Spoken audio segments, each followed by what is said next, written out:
Hey everybody, long time no see. Gosh, I can't believe it.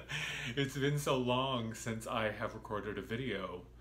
Although I guess, I don't know, has it really been that long? I guess I was doing a lot more of my live, Facebook Live and YouTube Live broadcasts, so I've really scaled back on those for now, as I've been going through the sort of reconfiguration of everything.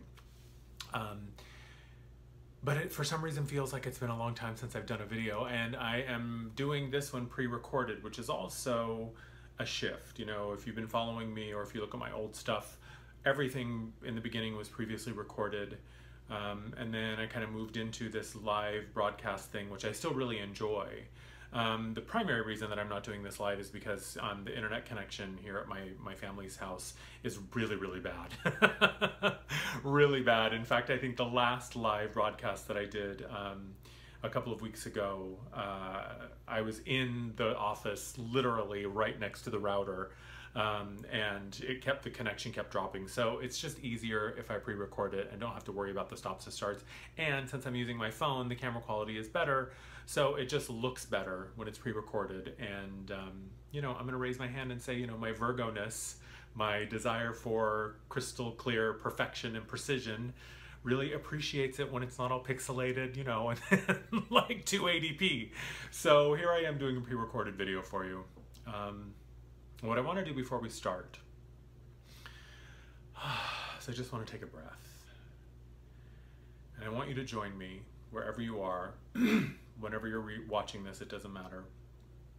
Just take a second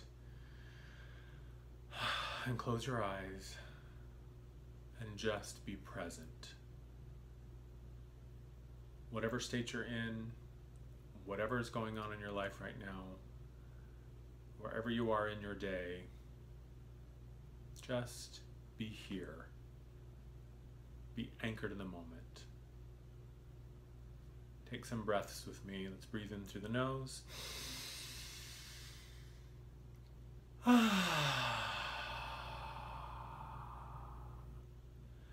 Exhale fully out of the mouth. And just allow yourself to gather the fullness of all that you are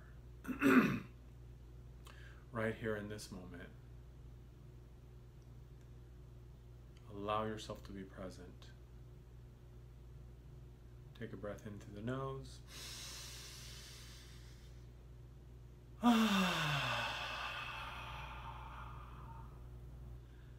Exhaling fully out of the mouth. Be present and witness your experience as it is. Just be. Entering the space that is free from expectation, that is free from requirement, a space of unconditional love and infinite compassion. Do another breath in through the nose. And out through the mouth. And just be as you are. Oh, that always feels so good to me. You know, the breath is such an amazing tool.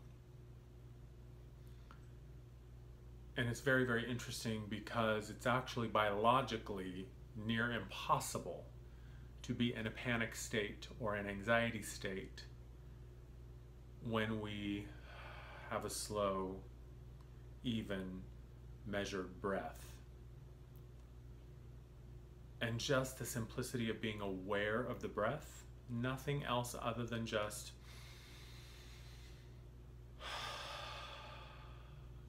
a conscious inhale, a mindful exhale, and just allowing yourself to be present and just embody the fullness of this moment. And that's, you know, the Age of Embodiment is a phrase that's been running around in my head the past couple of days. But I'm seeing, this age of embodiment, and what I've been talking about is this idea of, stop being spiritual and stop abstracting ourselves from our experience, and to stop separating ourselves, or even thinking that we can separate ourselves. Trying to figure out, where am I in this ascension process, and what level am I, and what dimension am I in, and what reality am I, or what timeline am I in.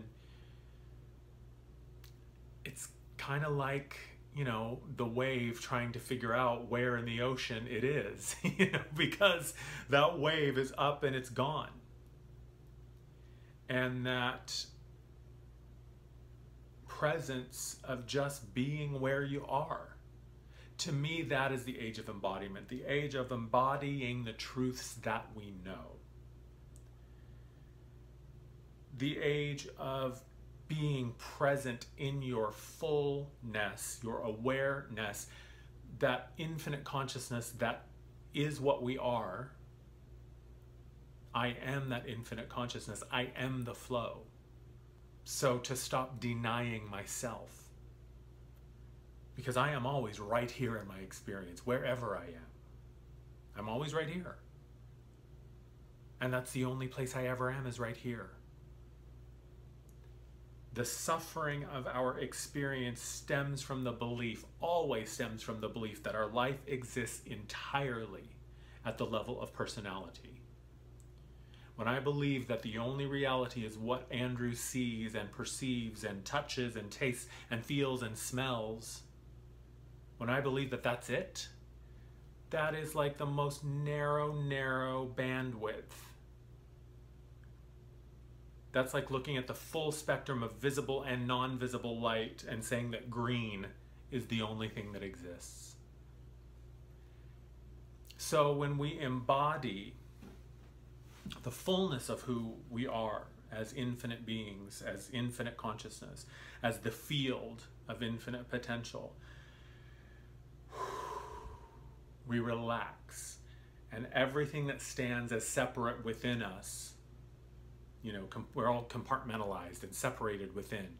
And anything that stands against that truth of the full embodiment of who and what we are, it just falls away as we continue to come back to that moment and to be here and to be still and to be present.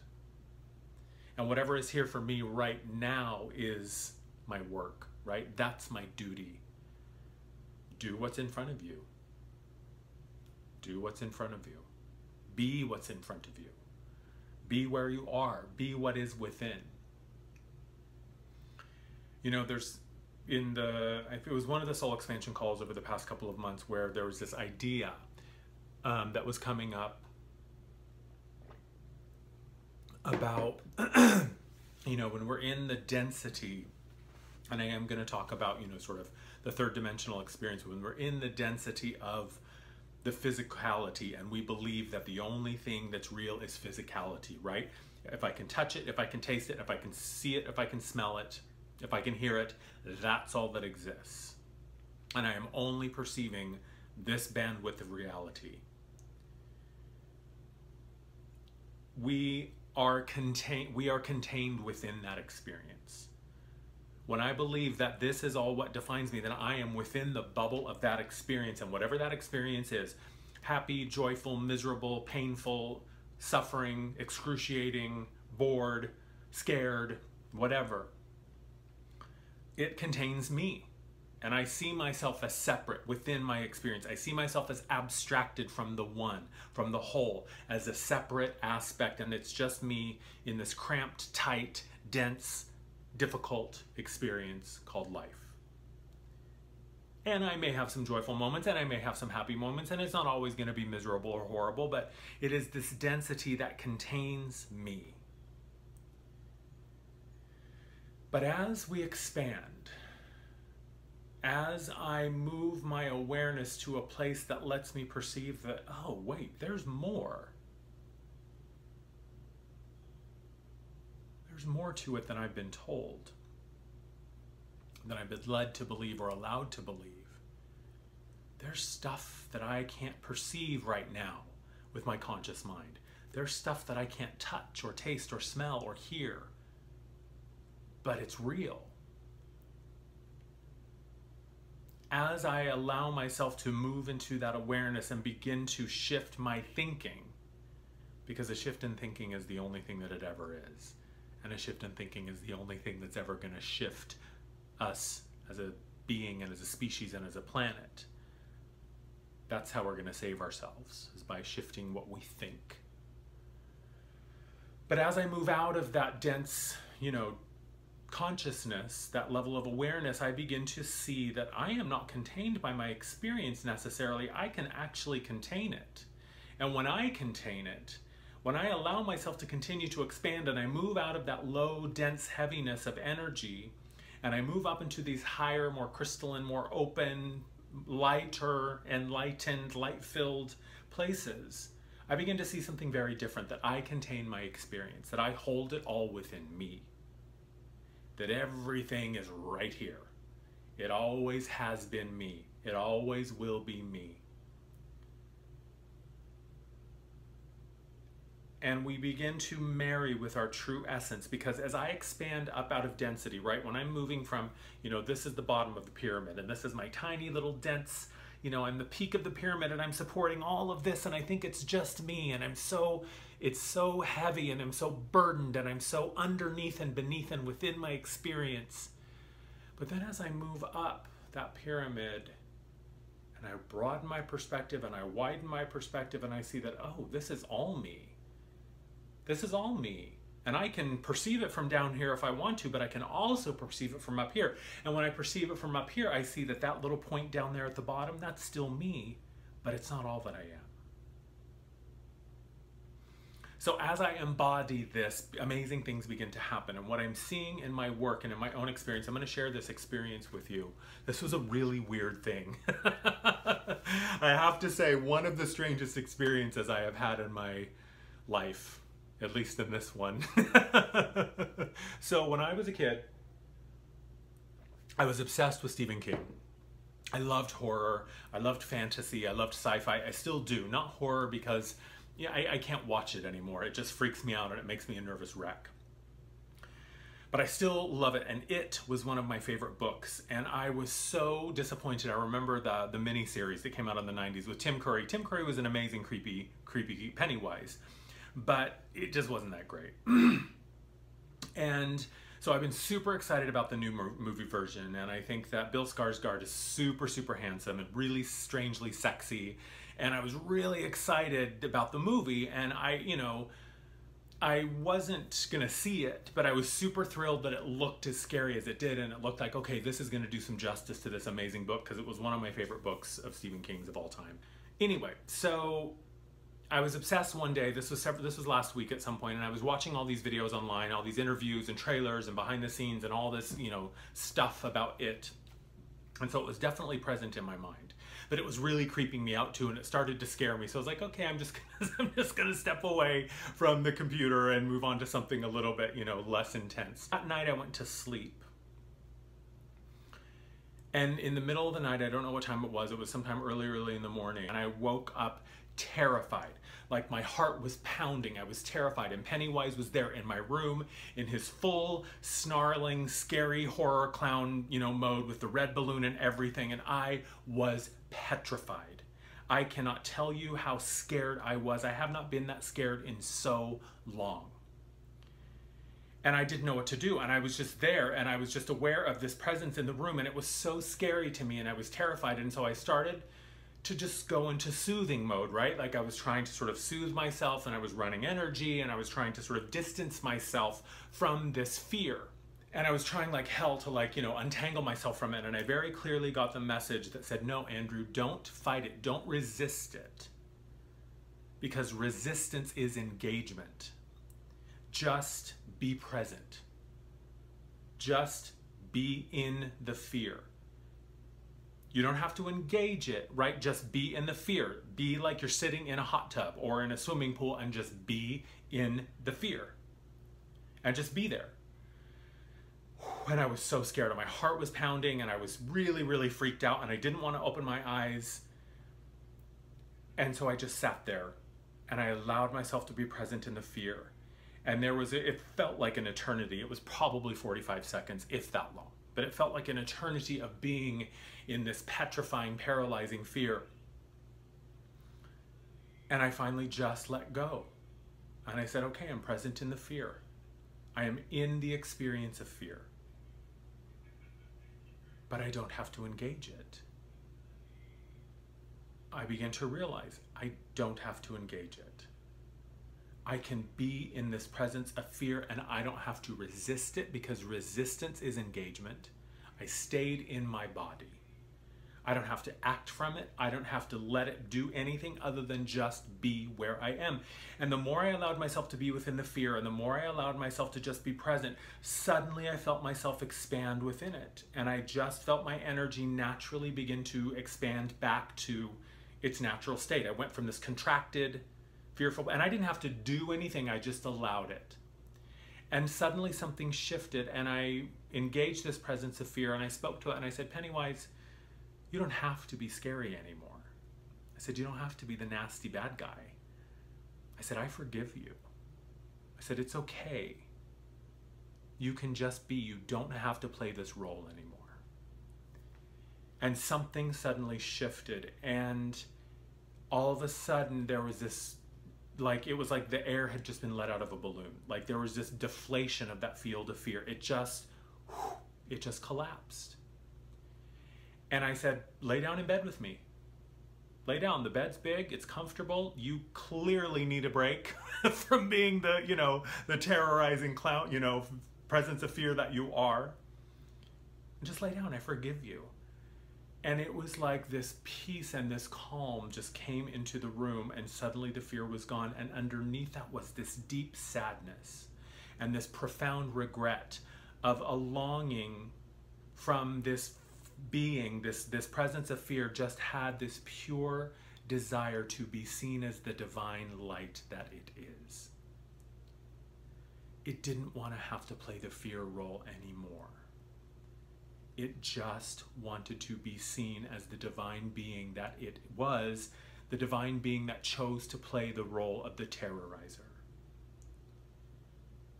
His true nature, as I refused to see him as the terrorizer, I refused to buy the external projection.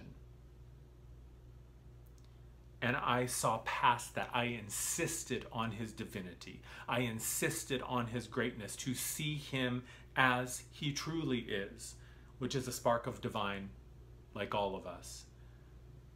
And not all of us have chosen, obviously, to play the role of the terrorizing horror clown in this incarnation, but to refuse to engage in the story and the facade and the projection, and to connect to the truth beneath that changed everything.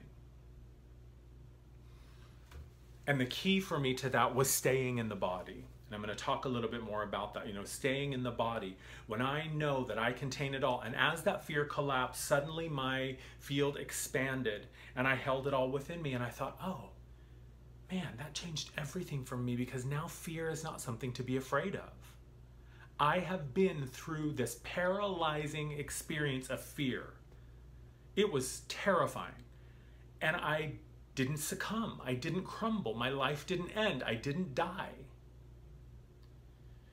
And it shifted something. And I suddenly found myself expanding around it. And this is what the Age of Embodiment is when we are able to expand around our experience and hold it within us and say, I am not this. This is a part of me, but I am not this. I am not within fear. I am not within anger. I am not within sadness. I'm not even within joy. I am all of that. I hold it within me. And that is the only way that duality, the experience of duality, can collapse. That is the only way that I know that I have been able to move out of the experience of duality, is by realizing that I hold it all within me and that I am the one. And the minute that I step into the truth of myself as the one,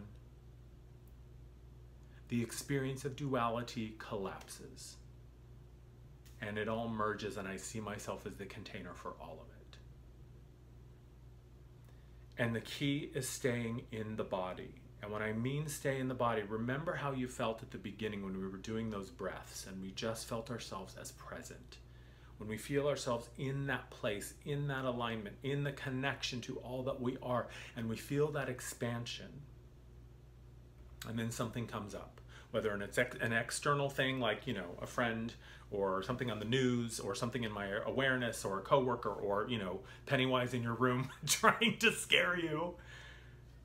You stay in the body. You stay here. You stay present within your field. And you don't engage it. You just see it as there, as present, and you just allow yourself to be within the experience and to hold it all within you and say, this is what is present now. This is what is coming up for me. But I stay in the body because the body is the superposition. The body is the place where I am still in infinite potential because I haven't believed any of it. I just observe it all and I haven't decided if it's good or bad, true or wrong, true or false, right or wrong, up or down, black or white. I haven't decided. I haven't made a decision. I am just within my body and I am experiencing all of it. And I see it all as potential. And I allow it to move up, to reveal itself, and then it just, it collapses. It collapses. It's like a wave that comes up, reveals itself, and if I just choose to stay in observance of it, it goes right back out to the sea. So I stayed in the body in that moment rather than soothing, because even denying it is resisting it is engaging it. Denying is engaging it. Trying to talk myself out of it, trying to soothe myself away from it was engaging it, which is resisting it, which is making it bigger, which is rooting it in reality. So if I just allow it to reveal itself to me, I stay in the body. Just stay in the body.